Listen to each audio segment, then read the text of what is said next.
ورنہ ایسا کوئی مسئلہ نہیں۔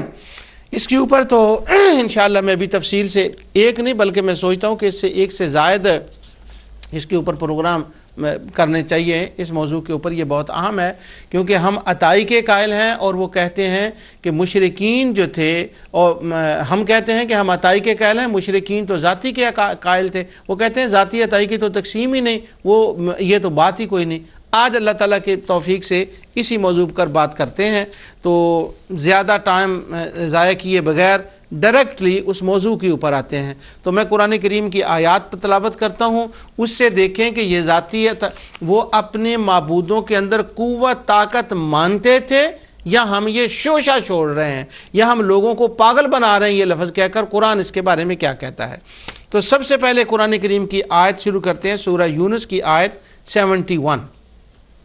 اللہ تعالیٰ ارشاد فرماتا ہے کہ حضرت سیدنا نوح علیہ السلام نے اپنی قوم کے سامنے جب اللہ تعالیٰ کی وحدانیت کا بیان فرمایا، وہ وحدانیت یہ تھی کہ وہ پیدا کرنے والا ایک ہے، وہ کائنات کا نظام چلانے والا ایک ہے، وہ سب کچھ کرنے والا ایک ہے، اس کو کسی کی حاجت نہیں۔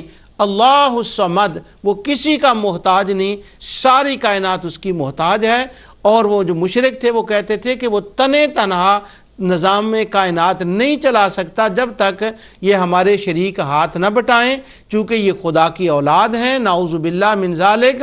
تو ان کے اندر قوت تصرف اور طاقت ذاتی طور پر ہے، وہ ان کے اندر قوت اور تصرف مانتے تھے کہ یہ ان کے اندر ہے۔ یہ کہنا کہ مشرک نہیں مانتے تھے کہ ان کے اندر کوئی قوت اور تصرف کی بات ہے، یہ بات غلط ہے۔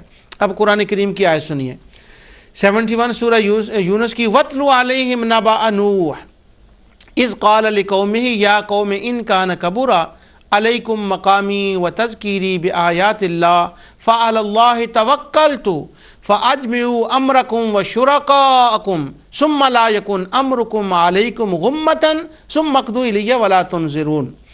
میں وہی ترجمہ جو میں اکثر استعمال کرتا ہوں وہی میں پڑھ دیتا ہوں، اور حضرت نوح، اور ان کو حضرت نوح کا قصہ پڑھ کر سنائیے۔ یہ حضرت میں اپنی طرف سے کہہ رہا ہوں، انہوں نے لکھا ان کو نوح کا قصہ پڑھ کر سناؤ، جب انہوں نے اپنی قوم سے کہا کہ اے قوم، اگر تم کو تم میں رہنا اور خدا کی آیتوں سے نصیحت کرنا تم کو ناگوار ہو تو میں خدا پر بھروسہ رکھتا ہوں۔ یہاں تک تو بات ٹھیک ہو گئی۔ آگے ہے، حضرت نوح علیہ السلام نے فرمایا، ان کو فرمایا فَأَجْمِعُوا أَمْرَكُمْ وَشُرَكَاءَكُمْ ثُمَّ لَا يَكُنْ أَمْرُكُمْ عَلَيْكُمْ غُمَّةً ثُمَّ اقْضُوا إِلَيَّ وَلَا تُنظِرُونَ۔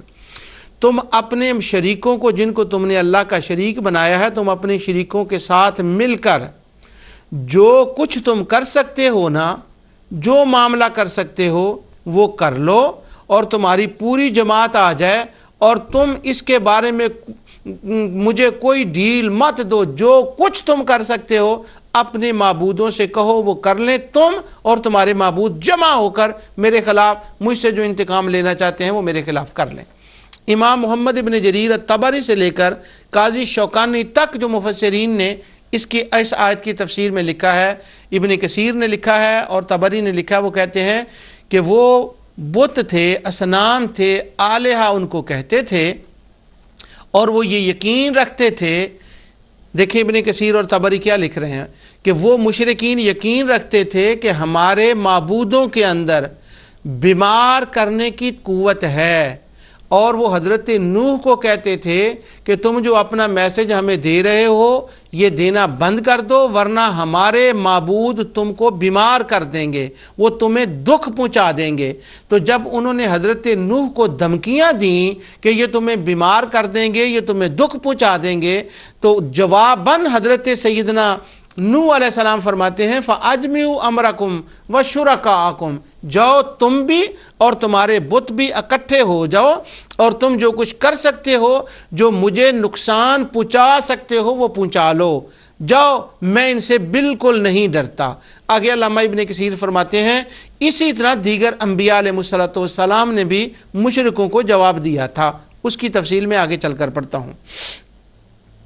آگے وہ علامہ ابن طبری فرماتے ہیں کہ وہ کہتے تھے کہ یہ تمہیں جسمانی بھی تکلیف پہنچا سکتے ہیں اور ذہنی بھی تکلیف پہنچا سکتے ہیں. تو اس کے جواب میں نوح علیہ السلام نے فرمایا جو تم کرنا چاہتے ہو کر لو. اگر میں اپنی بات آپ کو سمجھا سکا ہوں ابھی تک تو وہ یہ تھی کہ کہا یہ گیا تھا کہ مشرکین اپنے معبودوں کے اندر کسی قوت اور تصرف کے قائل نہ تھے. وہ نہیں کہتے تھے کہ یہ نفع نقصان پہنچا سکتے ہیں، مگر اس آیت میں تو صاف ظاہر ہے کہ وہ پہنچا سکتے تھے، اور یہی تفسیر مفسرین نے کی ہے.